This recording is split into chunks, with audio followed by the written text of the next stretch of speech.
Hola amigos, amigas, aquí estamos de nuevo en tu programa ¿Qué pasó entonces? Muy contentos de que nos va siguiendo, nos va viendo pues cada miércoles, cada domingo, pero estamos hablando o viendo la historia de otra forma. Tratamos un poco de reescribir la historia mediante estas investigaciones que están haciendo estos jóvenes historiadores, y en esta oportunidad hemos invitado a un amigo, a un colega, a un investigador histórico, realmente una persona que produce, escribe y está en todos los medios tratando un poco de orientar en temas históricos. Me refiero en esta oportunidad al maestro Edgar Soriano.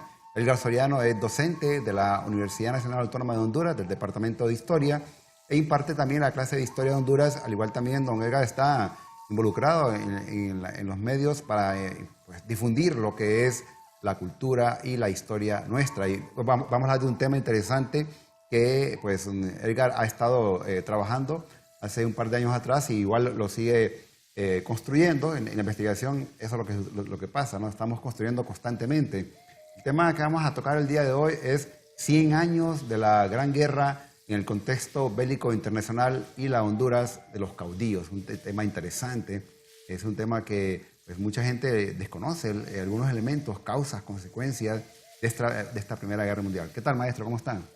Mucho gusto, Arnulfo, y complacido de estar nuevamente aquí en este canal y compartiendo en este espacio que creemos que es importante la difusión de la memoria histórica y de la cultura, porque creo que tenemos un país un poco desgarrado en asuntos sociales, y qué bueno apelar a la memoria, ¿no? Para tener una reflexión más clara sobre nuestros principios ciudadanos y cómo ha evolucionado contextualmente nuestra nación y cómo esta nación se ha integrado a las relaciones de un mundo internacional.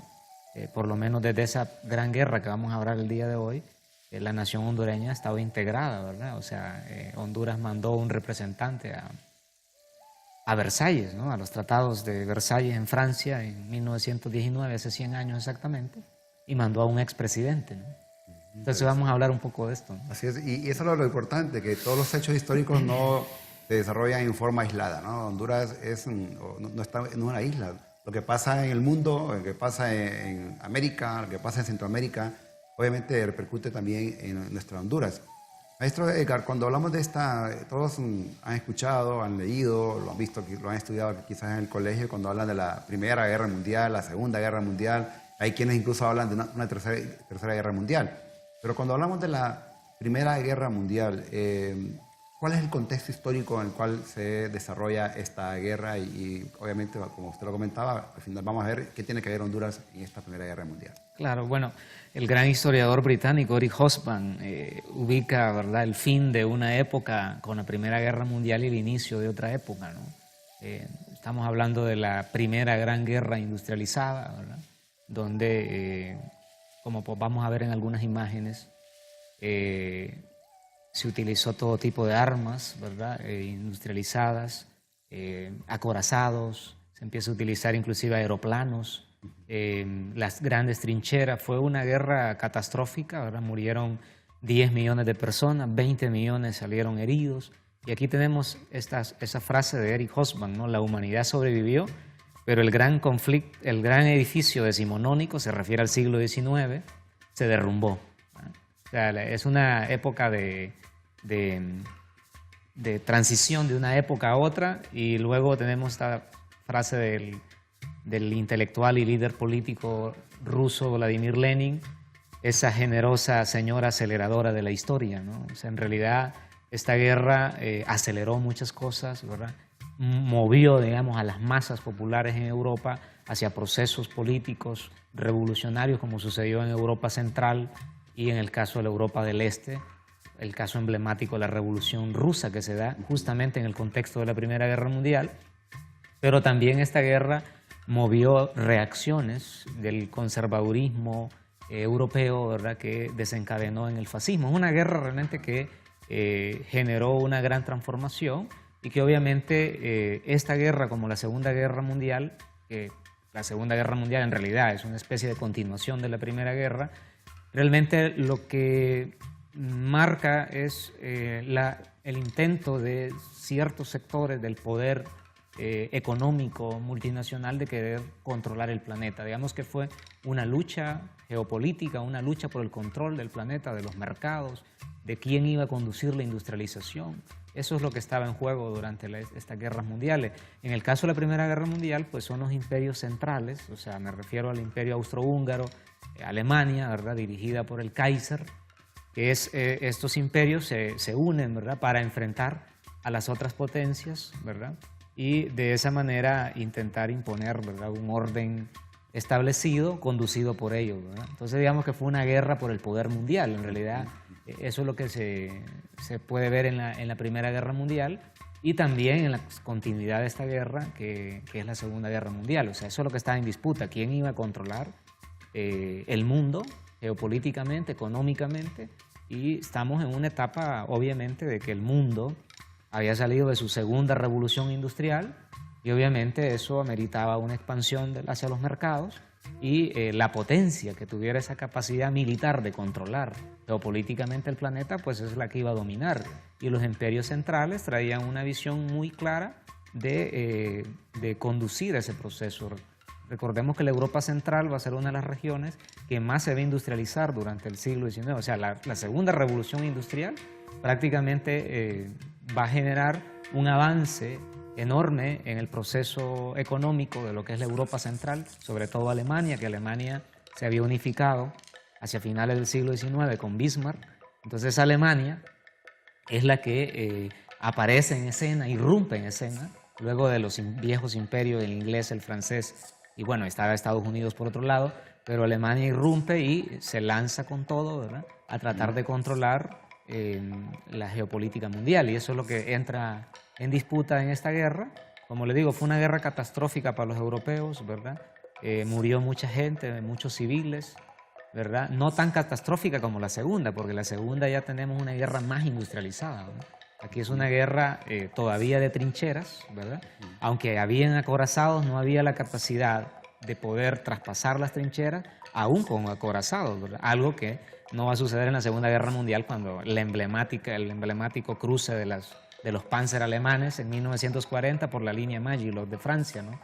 Porque ya tenemos una guerra más industrializada, pero sin duda la Primera Guerra Mundial fue ese paso, como dice Eric Hobsbawm, ¿verdad?, de una época a otra, ¿verdad? Una guerra que todavía se sustentaba todavía había mucha caballería, ¿verdad? Entonces se usaban muchos caballos. Claro, en realidad en la Primera Guerra Mundial se utilizaron muchos caballos, murieron cientos de miles de caballos. Tenemos una guerra también, es una guerra de infantería todavía, ¿no? Entonces todavía vienen elementos de las viejas batallas, de las viejas guerras, nada más que aquí se compenetran con la nueva industrialización y el nuevo armamento, ahora el uso de ametralladoras, el uso de una artillería más adecuada, el uso de aeroplanes, el uso de acorazados, ¿verdad?, que son los prototanques que van a existir después en las siguientes guerras. Interesante, realmente. Cuando hablamos un poco de este contexto de esta Primera Guerra Mundial, ese paso del siglo XIX al siglo XX, donde surgen, usted lo comentaba, ¿no?, estos movimientos de nacionalismo, imperialismo, realmente es ahí donde empiezan a darse a conocer, ¿no? Por supuesto, porque la guerra, como bien decía Lenin, esa generosa señora aceleradora de la historia, pues aceleró un montón de situaciones, vienen a exponer la desigualdad social, o sea, el grito que va a suceder en Alemania, ¿verdad?, con el ascenso de los socialistas, en un gobierno muy corto que rápidamente es neutralizado por los grupos paramilitares, ¿verdad?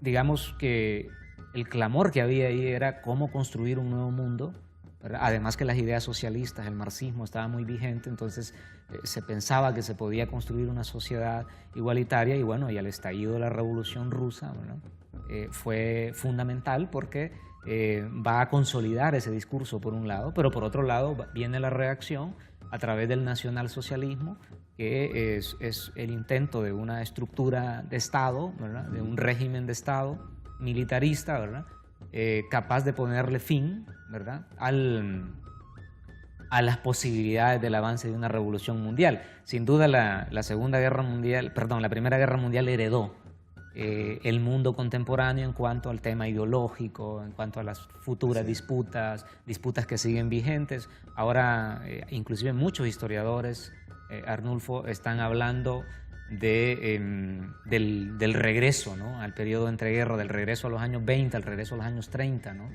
Parece ser que estamos viviendo en esta coyuntura, vemos un neonacionalismo global en este momento, entonces por eso es que los analistas, inclusive algunos historiadores, logran encontrar similitudes en los dos contextos. Entonces, al encontrar esas similitudes nos da a entender que la Primera Guerra Mundial sí fue, como dice Hobsbawm, una época de ruptura y el inicio de una nueva época, ¿verdad?, que nos pone en una dimensión bastante compleja de cómo podemos construir un mundo más igualitario, un mundo con más justicia, pero parece ser que vamos a seguir esperando mucho tiempo para que eso suceda, porque siempre los grandes intereses económicos son los que van enfrente en este tema del dominio geopolítico, ¿no? Así es, interesante.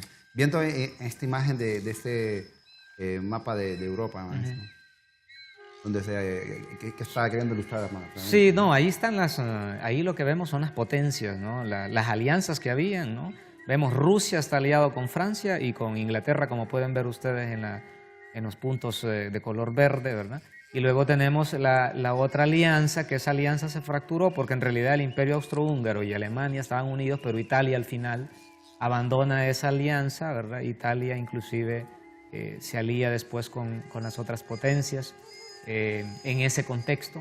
Luego en la Segunda Guerra Mundial vemos que Italia con el fascismo vuelve otra vez y se genera nuevamente esta alianza de la Europa Central por los vínculos.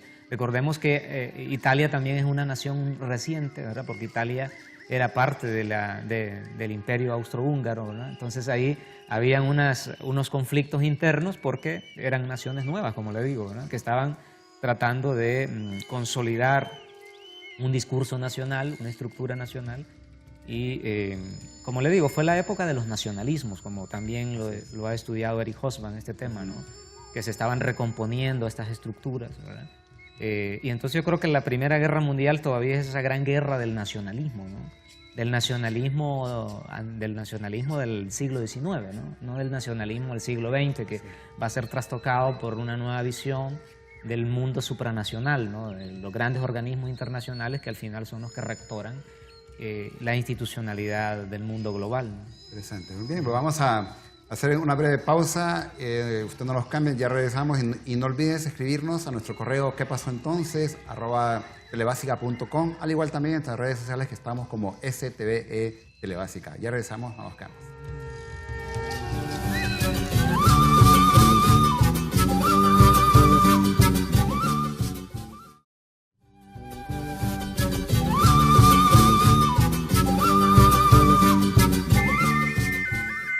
La Primera Guerra Mundial y el impacto que tuvo en Honduras realmente es un tema que estamos desarrollando con el historiador Edgar Soriano. Las guerras, Edgar, ¿se puede decir que en su mayoría son guerras económicas realmente? Sí, por supuesto. O sea, siempre hay intereses económicos. O sea, cuando invades a una nación, pues necesitas controlar el botín. Y bueno, en las guerras actuales, por ejemplo, hablan de reconstrucción de las ciudades, ¿no? O sea, ¿quiénes son las compañías que van a reconstruir las ciudades? ¿Quiénes reconstruyeron Irak después de la guerra, por ejemplo, ¿no? O sea, ¿quiénes reconstruyen Alemania después de la Segunda Guerra Mundial? ¿Me entiendes? Más bien ahí hubo un problema económico en la Primera Guerra Mundial que fue muy cuestionado, inclusive algunos economistas cuestionaron ese tema, el tema de las sanciones económicas que en los tratados de Versalles contra Alemania, ¿no? Obligar después del armisticio a Alemania a pagar indemnizaciones de guerra, ¿no? Y eso la verdad que fue contraproducente porque va a generar todo un movimiento político nacionalista dentro de Alemania, ¿verdad?, que se siente agraviada, una, por la guerra que pierden y que se ven obligados a firmar su rendición, pero por otro lado, la carga económica que les van a poner los aliados. Entonces eso va a generar en Alemania un sentimiento, ¿no?, contra las potencias aliadas que va a ser caldo de cultivo para el régimen nazi, para el nazismo, ¿verdad?, que al final va a tomar el poder en los 30, ¿verdad?, y va a conducir la historia que ya conocemos hacia una nueva confrontación armada, esta vez más industrializada, mucho más violenta, que causó más de 50 millones de muertos, ¿no? Cuando hablamos de esta Primera Guerra Mundial, uno siempre se pregunta, bueno, ¿qué estaba pasando entonces en Honduras para ese entonces? Sí. ¿Quién gobernaba? ¿Cómo estaba la economía del país? Todos esos elementos. Claro, fíjese que hay varios elementos. Quizás no va a dar tiempo para que los mencionemos todos, pero por ejemplo, tenemos el tema de cómo llegaba la información, Recordemos que Honduras siempre ha sido un país un tanto periférico del mundo internacional y del mundo global ahora. Entonces la información llegaba llegaban por dos vías, ¿no? Llegaban noticias de las capitales, o sea, redactadas las notas de prensa desde las capitales en conflicto. Por un lado llegaban de Berlín, por ejemplo, ¿no? Llegaban informaciones claramente desde la línea del frente de las potencias centrales, ¿no? Y por otro lado llegaban notas de prensa que venían de Londres o de París, ¿no? Claramente del otro bloque que están confrontándose. Estas notas de prensa venían ya con el sesgo de quién las escribía y qué información querían transmitir. ¿Quiénes las recepcionaban acá? Estábamos en las mismas condiciones. Le voy a poner un ejemplo. Aquí habían dos periódicos durante la Primera Guerra Mundial claros. Paulino Valladares dirigía El Cronista. Paulino Valladares estaba a favor de Alemania y de las Europas centrales. Por otro lado tenemos a Froilán Turcios con El Nuevo Tiempo, del lado de Francia. Y estos dos periódicos se tiraban entre ellos y defendían la postura. Paulino defendía a las potencias centrales y Froilán Turcios a los aliados. Entonces vemos claramente que estaba sesgada la información que llegaba al ciudadano. Entonces el ciudadano tenía que decidir, ¿no?, si le parecía apoyar a Alemania o le parecía apoyar a Francia e Inglaterra, ¿no? No ha cambiado mucho, ¿no? No ha cambiado mucho en realidad, ¿no? Entonces se dio esa primera etapa de la guerra, digamos, situación que va a cambiar un poco en 1918, casi en la etapa final de la guerra, cuando el presidente Wilson entra a la guerra, ¿verdad? Un proceso que fue bien debatido en Estados Unidos y cuestionado, pero al final Estados Unidos rompió su neutralidad, ¿verdad?, un tanto para contener a Alemania y proteger sus intereses económicos, porque realmente Estados Unidos tiene intereses económicos en ambos lados, entonces le interesa llegar a poner un equilibrio y por eso intercede en la guerra el presidente Wilson.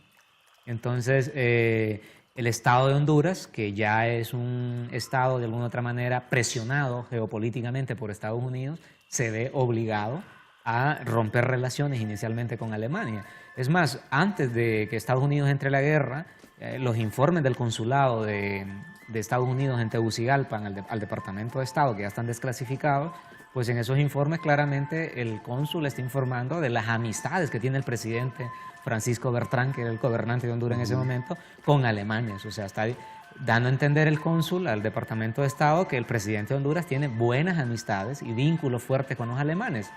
Y en realidad sí los existía. La élite política hondureña en ese contexto tenía muchos vínculos con los alemanes, porque los alemanes era una especie de élite económica, ¿verdad?, del comercio entre el centro de Honduras y el sur de Honduras, del puerto de Amapala hasta la capital. Los alemanes construyeron todo un emporio económico que iba desde venta de cervezas, producción de cervezas, hasta venta de todo producto de abarrotería, ¿verdad? Los alemanes tuvieron esas casas comerciales muy potentes y por tanto habían vínculos con las élites políticas del país. En ese sentido, vemos claramente un gobierno hondureño que en 1918 se ve obligado primero a romper relaciones con Alemania y luego a declararle la guerra a Alemania en última instancia, ¿no? Y luego había una tercera presión de Estados Unidos que era la intervención fiscal. Significaba confiscar los bienes, ¿verdad?, y propiedades de los alemanes, algo que se hizo parcialmente. Algunas de esas confiscaciones, inclusive el Estado regresó los bienes después de la guerra a algunos alemanes. O sea, sí existió la intervención fiscal, pero fue bastante efímera en relación a la intervención fiscal de la Segunda Guerra Mundial que hizo el Tiburcio Carías Andino a los alemanes, que sí fue mucho más potente. Obviamente Estados Unidos presionó para eso. Entonces digamos que así fue el papel del Estado de Honduras. Luego el Estado de Honduras, al terminar la guerra, al firmarse el armisticio a finales de 1918, se declara un estado de sitio como un acuerdo para tratar de evitar cualquier situación que pusiera en peligro al orden establecido dentro del territorio, y como parte del acuerdo que el Estado hondureño suscribía tras el armisticio de la Primera Guerra Mundial. Y luego también se compromete el Estado de Honduras a enviar un representante a París, ¿verdad?, para que se hagan los famosos tratados que finalmente son en Versalles. Envía al expresidente Policarpo Bonilla, que estaba en ese momento en Nueva York. El gobierno de Bertrán le encomienda esa tarea y el expresidente Policarpo Bonilla viaja y llega exactamente en el mes de marzo. Llegó a París, ¿verdad?, y estuvo hasta el mes de agosto. Y básicamente la participación de Honduras en los tratados de Versalles fue básicamente en convocar a una reflexión sobre la doctrina Monroe, ¿verdad? Y votar en contra de que se extraditara y se enjuiciara al Kaiser y a los generales que habían sido derrotados en la guerra. Esa fue básicamente la presencia que tuvo el gobierno de Honduras a través del expresidente Policarpo Bonilla y su representación de esos meses en estos tratados, ¿verdad? De la Liga de las Naciones, que así se llamaba, que va a ser la antecesora de las Naciones Unidas después, ¿verdad?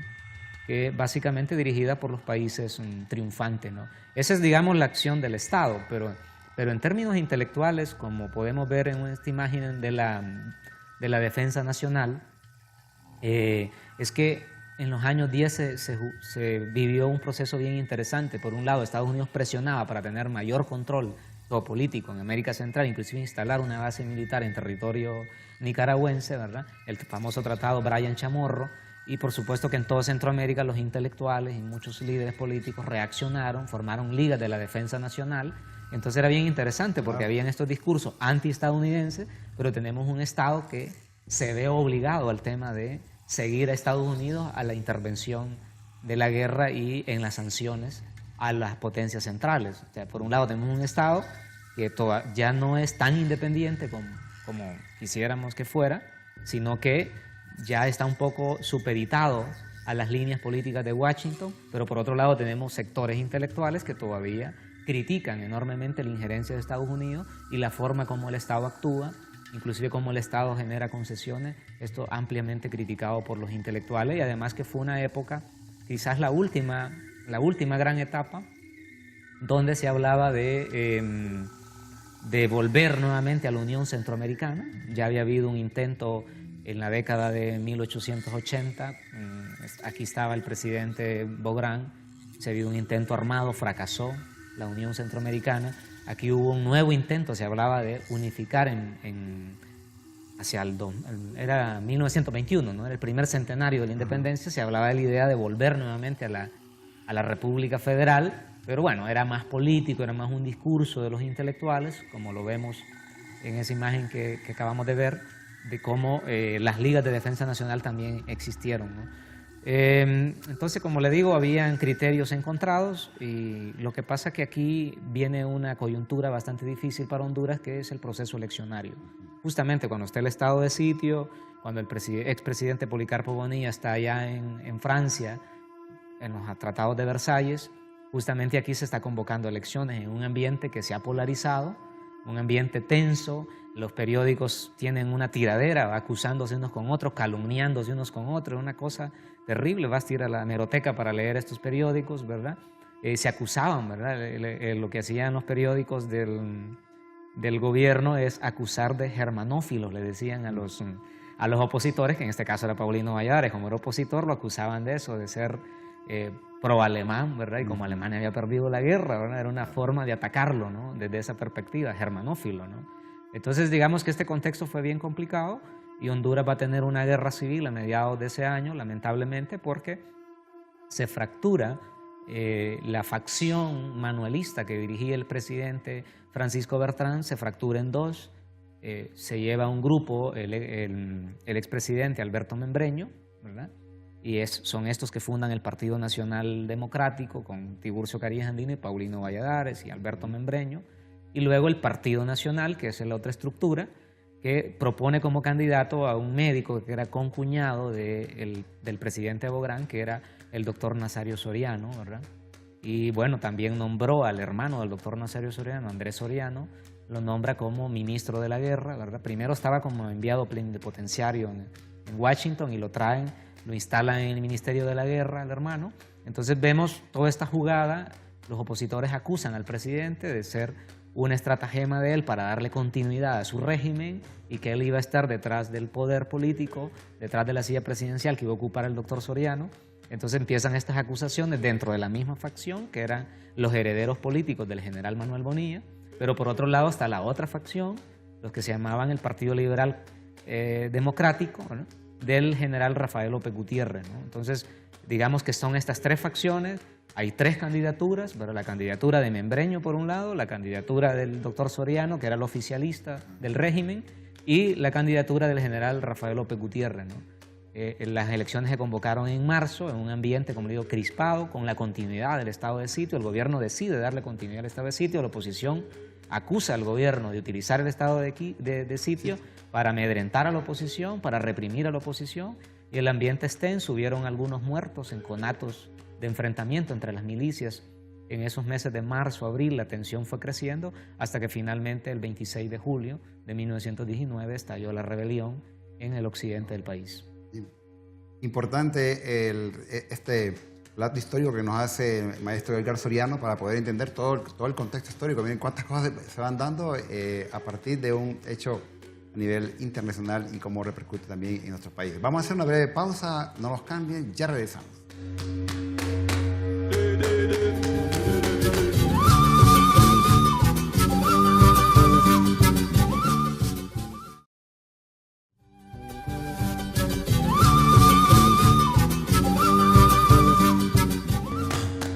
Gracias por seguir con nosotros en tu programa ¿Qué pasó entonces? Estamos hablando de un tema interesante, la Primera Guerra Mundial y pues qué consecuencias tuvo en Honduras. Cuando hablaba maestro Soriano, que nos ha hecho todo pues un recuento histórico, una secuencia histórica de todos esos hechos, a caer a lo que fue este movimiento, esta rebelión en 1919. Sí, la verdad que fue lamentable, la verdad murieron, se calcula que probablemente unas 700 personas perdieron la vida, más que para ese entonces era bastante. Sí. Muchas personas resultaron heridas, la gente desplazada, que es normal que suceda cuando hay enfrentamientos en los pueblos. La rebelión empezó en La Esperanza, ¿verdad? Y ahí tenemos el personaje Toral, es un teniente, ¿verdad? Que luego va a llegar a ser general, obviamente, rápidamente después de esta guerra. Vicente Tosta Carrasco, que también llegó a ser presidente provisional después. Y también el perito mercantil Gregorio Ferrera, ¿verdad? Que también de la zona de Intibucá, pues ellos inician la rebelión por occidente, ¿verdad? Mientras el general Gutiérrez está organizando su rebelión en la zona occidental del territorio, ¿verdad? Y iniciar desde ahí el ataque a la capital, pero la rebelión de Occidente tuvo varias aristas, ¿verdad? Hubieron varios enfrentamientos. La toma de Santa Rosa fue bastante difícil para los rebeldes, producto de que se habían dividido las tropas. Ferrera decidió regresar nuevamente desde Gracias hacia Intibucá, porque el gobierno había atacado y había recobrado nuevamente la plaza de Intibucá. Entonces Ferrera planteó, y ahí no se pusieron de acuerdo ni Ferrera ni Tosta, ¿no? Tosta era del criterio que había que avanzar hacia adelante, ¿no? Y tomar todas las ciudades, ir derrocando al ejército del gobierno, pero Ferrera dice, no vamos a dejar que recuperen, mejor ataco. Entonces se dividieron y eso causó ciertos problemas. Sin embargo, al final se logró la toma de Santa Rosa, luego Tosta marchó hacia San Pedro Sula. La toma de San Pedro Sula a principios de septiembre fue bastante cruenta, quedaron tirados, no tengo el cálculo claro cuántos murieron, pero probablemente murieron 200 personas ese día en San Pedro Sula. Bueno, al tercer día de combate dicen que empezaba el hedor, porque recuerden que San Pedro es caliente, ¿no? Y el sol de septiembre es un sol muy fuerte, ¿no? Entonces, obviamente los cadáveres tirados en las calles, que nadie los podía recoger porque estaban atrincherados, pues empezó el hedor, ¿no? El mal olor de los cadáveres. Fue una cosa bien cruel en San Pedro Sula. Finalmente, en este momento ya de los primeros días de septiembre, el Estados Unidos, el consulado, Sambola Jones, que era el representante diplomático de Estados Unidos, le envía un ultimátum prácticamente al presidente Bertrán, casi lo amenaza prácticamente, ¿no?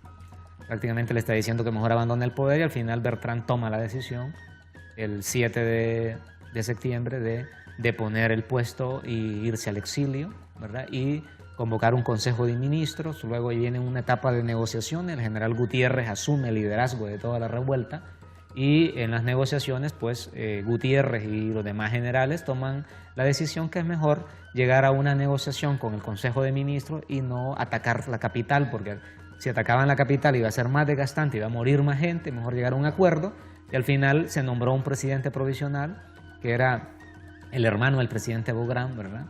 Entonces el presidente Bográn va a asumir interinamente, y luego se convocan las elecciones, donde Rafael López Gutiérrez triunfa en las elecciones. Viendo esta imagen, maestro. Sí.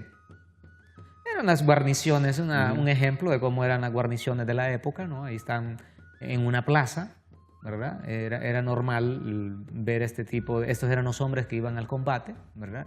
Lamentablemente, como le digo, iban a morir muchos de ellos, ¿verdad? Y hay informaciones bastante interesantes, anécdotas muy interesantes. Don Chalo Luque, por ejemplo, escribió varias de ellas. Pero hay una historia bien emblemática de un señor que lo amarran a un árbol y le ponen una novilla para que lo esté corneando, ¿no? Lo esté corneando, lo está corneando todo el día. El señor gritaba, suéltenme, ¿no? Entonces ya llegó la noche, dice que seguía corneándolo en el palo y el señor gritaba, pues amarrado, ¿no? Porque decía, no, es que ahí nos estamos divirtiendo, decían los de la tropa, ¿va? Hay que lo moleste el animal y ya cuando ya sea más tarde lo vamos a ir a fusilar. Entonces eso llega, uno de los oficiales de las tropas de Tosta llega y pregunte, ¿pero quién tienen ahí? No, es un señor que está ahí, que es rebelde y es de los contrarios y lo vamos a fusilar más tarde. Entonces, cuando él se va a ver, resulta que era el papá de él, ¿no? Y entonces inmediatamente se fue a hablar con el general Tosta, pues, y le perdonaron la vida al señor, ¿va? Pero todo este tipo, hay tantas anécdotas, ¿no?, que han quedado en el olvido de una guerra cruenta, ¿verdad? Porque al final estas guerras, que no eran como la guerra europea, por supuesto, eran más pequeñas, pero eran enfrentamientos de cuerpo a cuerpo, ¿verdad? De fusiles, de esquina a esquina. Inclusive se utilizó hombres con machetes afilados, los famosos cortacabezas, que fueron muy tradicionales en las montoneras armadas de Honduras. Entonces creo que al final, si murieron 700 personas, pues imagine cuánto luto, ¿no? En 3 meses. Sí, claro. Fue una cuestión catastrófica, ¿verdad? Al final el presidente Bertrán se fue al exilio. El Partido Nacional empezó a consolidarse alrededor de la figura de Tiburcio Carías Andino tras la muerte de Alberto Membreño en 1922. Y Rafael López Gutiérrez va a gobernar hasta que muere. Y bueno, en un contexto de una nueva guerra civil en 1924, ¿verdad?, que va a causar también mucho más muertos, mucho más dolor. Y la verdad que la política hondureña lamentablemente fue conducida por estas facciones políticas y sus caudillos, ¿verdad?, que eran incapaces de llegar a acuerdos de gobernabilidad, convocando prácticamente a sus hombres a las armas para tomar el poder. Fue una época bastante difícil para la población y para aquellos ciudadanos que añoraban tener una institucionalidad más transparente, más democrática, que nunca llegó. Parece ser que el sueño de la democratización de Honduras es algo muy postergado porque nunca llega, ¿no? Y siempre estamos esperando que puede llegar y nunca llega. Más bien vienen más dificultades, más autoritarismo, que ha sido muy tradicional en la historia de Honduras. Libertad, trabajo. Este es el presidente Bertrán, ¿no? Era un poco los discursos. Podemos ver esta imagen de 1917. Básicamente estos eran los discursos muy tradicionales, ¿verdad?, que se daban en las campañas políticas o en el discurso oficial de un presidente.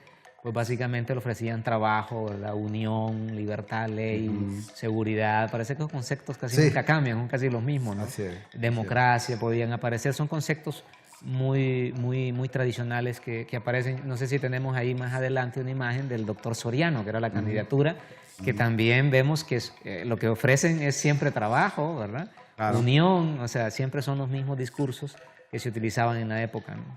Siempre en esta guerra, maestro Soriano, ya usted mismo lo comentaba. Aquí ahí está, mire, ¿no? Trabajo, libertad y progreso y paz.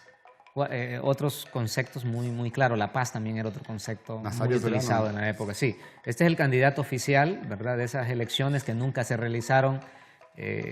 Bueno, sí se van a realizar después, ¿verdad?, pero ya después de la guerra civil, y ya no se contaba con la participación, obviamente, de este candidato, pues que él se tiene que ir al exilio también con el presidente Bertrán, ¿no?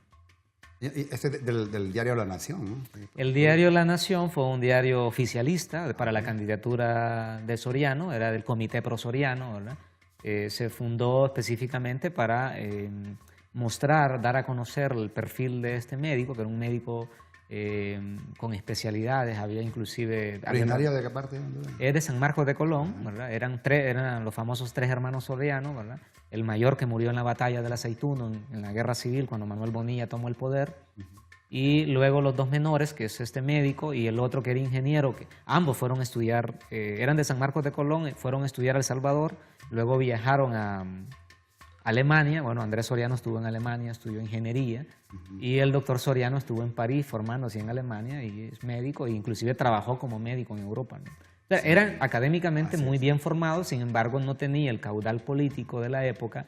Además, en la época lo que favorecía a un líder político era el carisma, el caudillismo, ¿no? El caciquismo, sí, de haber participado en guerras civiles. Eso es lo que le daba, digamos, el perfil político a una persona. Pero, sin embargo, habían sectores de la burguesía de Tegucigalpa que siempre planteaban la idea de tener candidatos con este tipo de perfiles, ¿verdad? Civiles, hombres académicos, ¿verdad? Sin embargo, la época no estaba de acuerdo con esa visión, pero también aquí había otro problema, el hecho de que la candidatura, sí, bastante prematura y muy rápida de Nazario Soriano significaba para los opositores, para la opinión pública de muchos sectores de la población, el intento del presidente Bertrán de seguir continuando en el poder nada más que detrás de la silla presidencial. Y esa fue la acusación que estuvo de principio a fin en este conflicto político de 1919. La pregunta que mucha gente se hace, que le iba a hacer, es ¿qué estaba pasando entonces con la economía de Honduras para ese entonces? Porque una economía de guerra, casi toda la producción es básicamente para la guerra, ¿no? O sea, sí, pero como estas eran revueltas, digamos que sí tiene algún impacto, pero no tan estructural, ¿no? O sea, en realidad esta revuelta se dio más en la zona occidental y en parte en San Pedro Sula. Las compañías bananeras obviamente estaban creciendo, en una época de crecimiento, una época donde se dieron muchas concesiones durante el gobierno, desde el segundo gobierno de Manuel Bonilla y todo el gobierno de Bertrán se dieron muchas concesiones, que bueno, fue un tema también que los opositores le achacaban al presidente Bertrán, ¿verdad?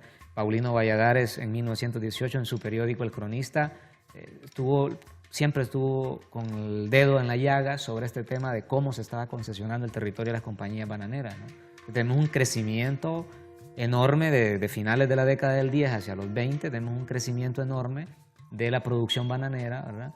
Y de las tierras y de las facilidades que el Estado hondureño le daba a través de exenciones fiscales o de estas jugosas concesiones para el uso de aguas y tierras y el tema del ferrocarril que también era concesionado a las compañías. Entonces, era una economía muy focalizada la que había en Honduras, pero por un lado tenemos allá el enclave bananero, ¿verdad? Aquí en Tegucigalpa, por ejemplo, estaba el enclave minero de la Rosario Mining Company, ¿no? Aquí en San Juancito.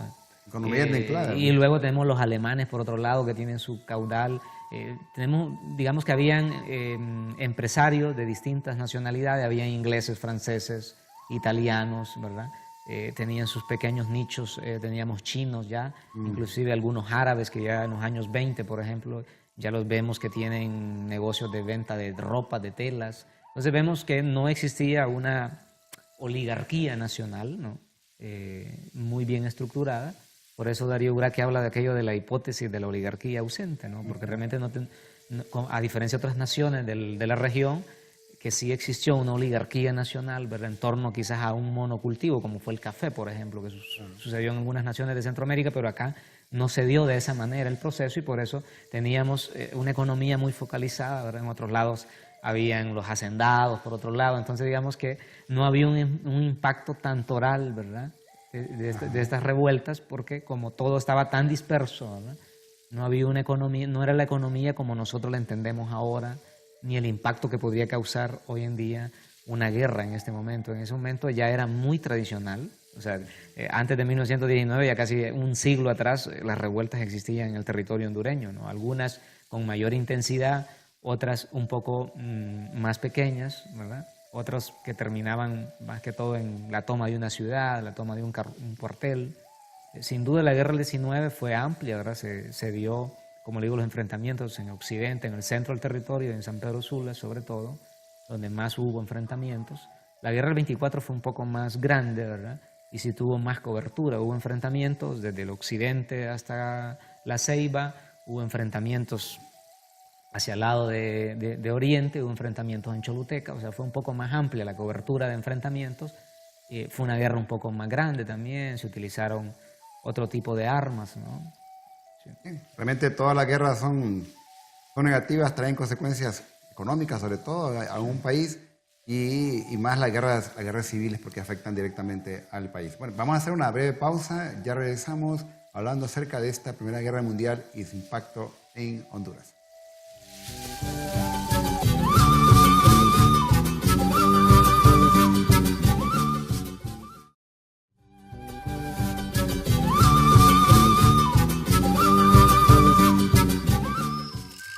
gracias por seguir con nosotros en tu programa ¿Qué pasó entonces? Y realmente ese tema de las guerras, la Primera Guerra Mundial, guerras civiles, un tema que el maestro Edgar Soriano pues ha venido trabajando e investigando. Yo considero a nivel personal, según mi percepción, que el maestro Soriano es un historiador que se ha especializado en investigar lo que son las guerras civiles. De hecho, ha hecho varias publicaciones, maestros, de estas guerras aquí en Honduras.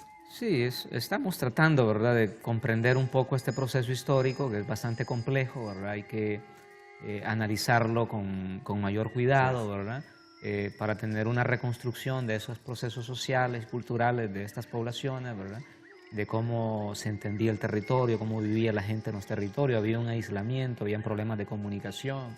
O sea, durante la década del 10, por ejemplo, la carretera más importante para el gobierno era conectar hasta San Pedro Sula, desde los puertos de San Lorenzo y Amapala, llegar a una carretera, ¿verdad?, y llegar a San Pedro Sula. Bueno, el presidente Bertrán inclusive inauguró el puerto que le pusieron el nombre de él, el puerto Bertrán, ¿no?, que quedaba en el lago Yohoa, porque ahí se interrumpía la carretera y había que pasar un ferris para seguir el camino luego del lago de Yohoa, ¿verdad?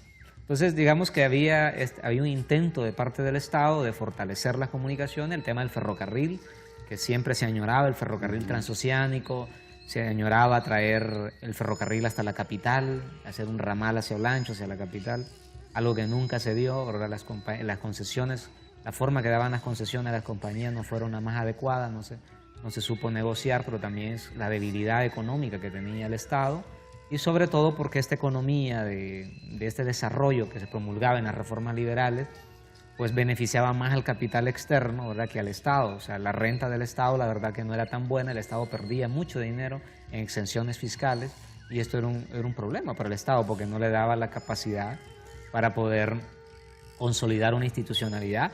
Y por otro lado, el Estado invertía mucho dinero en el tema del aparato militar. ¿Por qué? ¿Por qué invertía en lo militar? Porque era una forma de poder controlar el territorio políticamente. O sea, el Estado hondureño tenía una característica histórica que arrastra hasta la actualidad, que la única manera de imponer el orden establecido institucional ha sido a través de las estructuras armadas. ¿Me entiendes? Sí. No a través de un estado de bienestar, sino a través de la estructura policíaca del Estado. Esa es una constante, y que desde esta época se venía manifestando, y era una necesidad que promulgaban los líderes políticos de la época, cómo centralizar el poder político, algo que va a costar y que va a ser más o menos hasta el periodo de Carillas Andino, en que se va a centralizar y se va a poner fin a la época de los levantamientos armados. Y de ahí cuando mucha gente incluso habla de esta época de Carillas, bueno, el primer dictador que tenemos, por así decirlo, oficialmente en Honduras, y esa época de represión, esa dictadura, como, y con la excusa aquella de pacificar la zona, ¿no? La paz, sí, ¿no? Por le digo, la palabra paz va a aparecer, como lo hemos visto en las imágenes ahí, que es lo que ofrecían los líderes políticos, poner orden, paz, progreso. Son como palabras muy, muy tradicionales, como las pudimos ver ahí en la época. ¿A costa de qué? A costa de qué, claro, se entiende, o sea, como había una razón muy sesgada, ¿no? O sea, había un faccionismo político, y cada facción podía tener su discurso, podía tener su periódico, podía tener sus argumentos, su verdad, su razonamiento, su forma de entender la civilización. Y entonces el otro era todo lo contrario, ¿no? Era una época de mucha diatriba, de mucha calumnia. La calumnia es algo que ha estado muy presente en la historia política hondureña, ¿no? Calumniar al contrincante, destruir moralmente al contrincante. Entonces, estas prácticas políticas lo que han engendrado o engendraban en ese momento era odio en las facciones.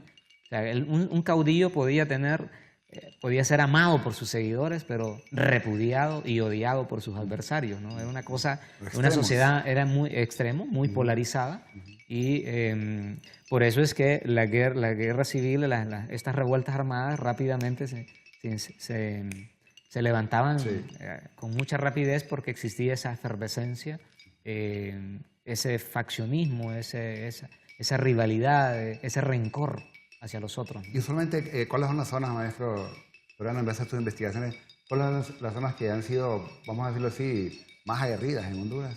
Bueno, mire, la zona occidental, en este contexto que estamos hablando, siempre fue bastante aguerrida, ¿verdad? Por ejemplo, el perito mercantil, que luego llegó a ser el general Ferrera, Gregorio Ferrera, pues sus tropas estaban conformadas por muchos indígenas y mestizos de la zona occidental, los famosos cortacabezas que les decían, ¿no? Siempre han habido, en el siglo XIX, pues los curareña eran muy famosos, ¿no? Los texigua eran muy famosos, ¿verdad? Por su rebeldía, que fueron de Morazán, luego siguieron siendo rebeldes, pero muchos pueblos indígenas, ¿no? Recordemos aquel pueblo Similatón de La Paz, ¿no? Que es acusado de aliarse con el bandolero Calixto Cortacabezas y luego son expulsados de su pueblo. Luego le piden al Estado que les permitan regresar, le cambian el nombre, ¿no? Creo que se llama Cabañas ahora. Entonces, vemos que la zona occidental y algunas zonas del sur tradicionalmente existieron esos pueblos así donde sus habitantes eran muy aguerridos, iban a la guerra, pero sin duda estas revueltas del 19 y del 24 tuvo una fuerte presencia de milicianos de la zona occidental del territorio del país y por supuesto también del norte y de otras regiones que participaron, ¿no? Pero se ven claramente que siempre han estallado las revueltas en esa zona. En estas dos guerras. El estallido se da justamente en la zona occidental del territorio. Pese que el momento que se estallan las rebeliones, ya hay, digamos, ejércitos organizados en otras regiones, pero siempre ahí en el 19 y en el 24, estos generales, Tosta y Ferrera, son como muy partícipes del contexto político a partir del 19, ¿verdad? Por eso Mario Argueta tiene un libro que se llama Tres caudillos, tres destinos, ¿no? Se refiere a los tres grandes caudillos que después del 19 van a capitalizar un poder político, una capacidad de movilizar milicias, que es Tiburcio Carías, Gregorio Ferrera y Vicente Tosta. ¿Y el papel de don Rafael López, general, don Rafael López? Bueno, mire, el general Rafael López Gutiérrez pues participó en las rebeliones que hubieron en 1907, en 1903. Ya era un hombre que venía con un amplio recorrido, obviamente, participando en revueltas armadas. Y para 1919, 1918, el hombre o varios de su gente allegada pues proponen que él sea el candidato del Partido Liberal Democrático, ¿verdad? Una cuestión que él asume, ¿verdad? En un contexto donde para marzo, abril de 1919 la represión ha aumentado, hay estado de sitio. El general López Gutiérrez sale de Tegucigalpa, ¿verdad? Para organizar sus milicias y enfrentar al gobierno militarmente. Y bueno, en la guerra civil, pues él es el que dirige las tropas de la rebelión y por supuesto que triunfa la rebelión. Y el general Gutiérrez, una vez que pasa la rebelión, pues se convoca a elecciones y él asume el poder político de 1920, ¿verdad? A 1924, que le va a tocar un contexto otra vez bastante complejo, donde el Partido Liberal está dividido, ahora con dos protagonistas que no participaron en la guerra del 19, pero que eran dos viejos veteranos de la política, que era el expresidente Policarpo Bonilla, que durante este contexto él está allá en Francia, en los tratados de Versalles, pero en la guerra del 24, en las elecciones del 1924, el doctor Bonilla decide participar nuevamente en política, ahora que era el veterano político del Partido Liberal, y también Arias, ¿no? Que era veterano también de aquel viejo Partido Liberal fundado por ellos a principios de la década de 1890. Deciden ser los protagonistas, son los candidatos de manera dividida y peleando entre ellos, se enfrentan a un partido nacional ya cohesionado alrededor de la figura de Tiburcio Carías Andino, ¿verdad? Entonces, el general Gutiérrez, que es el presidente, pues le toca ese contexto. No hay negociaciones el 31 de enero, como demandaba la Constitución de 1924, que ya debería estar armado todo para que el 1 de febrero asumiera el nuevo gobernante. No había, entonces a él le tocó asumir de manera provisional o de facto el gobierno, ¿verdad? Ya era un hombre muy enfermo, ¿verdad? Es más, muere durante la guerra civil, ¿verdad? Y básicamente el líder político, que es como el que está asumiendo el poder político en su momento, era Ángel Zúñiga Huete, ¿no? Por eso Ángel Zúñiga Huete era repudiado e inclusive tiene que irse al exilio después, ¿no? Después de cuando Carías asciende, porque era el acérrimo enemigo, ¿no? de Carías, ¿no? Como ese hecho sobre salto, realmente la historia de Honduras es interesante en ese sentido. Esta que dice ahí, última hora... no, esto es ya el periódico de Froilán Turcios, que era a favor del gobierno de Bertrán, ¿verdad? Porque en realidad ese periódico era pagado por el gobierno, El Nuevo Tiempo, pero bueno, a Froilán Turcios, de hecho, él cuenta como el general Gutiérrez inclusive le ofreció que fuera parte de su gobierno, ¿verdad? Una vez que habían triunfado en la rebelión. Pues aquí en esta nota de prensa está informando el periódico que, aunque era afín al gobierno, ni modo, tiene que cambiar de posición política al fin de la guerra civil en septiembre, y está informando, ¿verdad?, que del doctor Bográn, ¿verdad?, que era hermano del presidente Bográn, ¿no?, del siglo XIX, ¿no? Este es hermano, se llamaba Francisco Bográn, ¿no? Bográn. Entonces él asumió, el Consejo de Ministros lo nombró provisionalmente mientras se convocan las elecciones, que es donde triunfa, pues, avasalladoramente, porque era de esperarse, el general Rafael López Gutiérrez, ¿no? En los viajes que he hecho en la Honduras, y me imagino que también usted fue a diferentes aldeas, caseríos, de repente uno encuentra el nombre de estos personajes que usted menciona, y uno le pregunta al director, a los mismos estudiantes, ellos saben el origen del nombre de su escuela. Ahí es el conocimiento de la historia. Pero hay una cosa que muchos me preguntan, que habían tantos generales en Honduras. Realmente era un título honorario, graduaban como, o los ascendían. Había una escuela de militares. Realmente el término de general, por lo menos en esta época, ¿cuál es la connotación? Sí existieron escuelas militares. Lo que pasa que en este caso estos generales eran, digamos, el gobierno lo que hacía es analizaba el mérito, si participaron en la guerra civil y si eran sus aliados, pues les daba la categoría de generales, o sea, por el servicio prestado, por haber participado, por haber ganado las batallas. Entonces ese es el mérito realmente, ¿no? Por eso es que tradicionalmente aquí les decían generales de cerro, ¿no? Porque andaban tirando tiros en los llanos y en los cerros, ¿verdad? Entonces de ahí viene el mote de que, no, si esos son generales de cerro, pues que andaban en las revueltas, en las montoneras, pero no que se formaron en la academia. Aunque Tosta sí estuvo en academia, ¿verdad? Pero sus títulos de general pues los adquiere durante la Guerra Civil del 19, ¿no? O sea, el gobierno de López Gutiérrez le da el ascenso, ¿verdad?, a general. Valga la aclaración, es muy importante. Maestro Soriano, siempre le damos las gracias por aceptar nuestra invitación, que deje un poco de su tiempo. Sabemos que pasa también súper ocupado, diferentes, a nivel de docencia, a nivel de investigación, a nivel también de los medios de comunicación, pero siempre la invitación queda abierta para que sigamos hablando de esta guerra civil. Es importante conocerla, ¿no? Así es. Y nos gustaría dar un mensaje final y un poco pues, sus últimos trabajos para que la gente los conozca y pueda acceder a ellos. Claro, sí, miren, yo creo que es importante la memoria histórica del país. Creo que la historia es como la base, es como cuando uno construye un edificio, ¿verdad? Un edificio sin base no podría existir. Entonces la historia es esa base que nos construye, nos reconstruye una memoria, nos da a entender cómo fueron los contextos, ¿no? Y eso nos da más empoderamiento sobre nuestra nación, sobre lo que deberíamos de cambiar, sobre la nación que deberíamos de añorar, una nación más igualitaria, más democrática. Yo creo que estas lecciones de la historia nos sirven para eso, para reflexionar sobre lo que deberíamos de cambiar.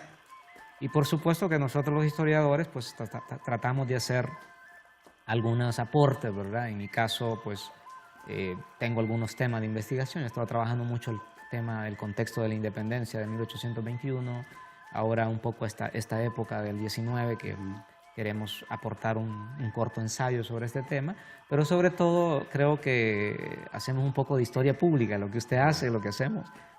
Yo también tengo un programa similar a este, y es llegar a segmentos más amplios de la población a través del medio de comunicación, para llevar esos retazos de la historia, ¿verdad? O por lo menos estas conversaciones sobre la historia, para tratar de que la ciudadanía que nos ve entienda de que es importante conocer la historia, porque eso es lo que nos define como nación. Totalmente de acuerdo con su planteamiento. Y a ustedes, gracias por estar siempre pendiente, y por recordarte que nos escribas a nuestro correo quepasoentonces@telebasica.com. Al igual también en nuestras redes sociales estamos como STVE Telebásica. Así que nos vemos en la siguiente y gracias por tu tiempo. Hasta pronto.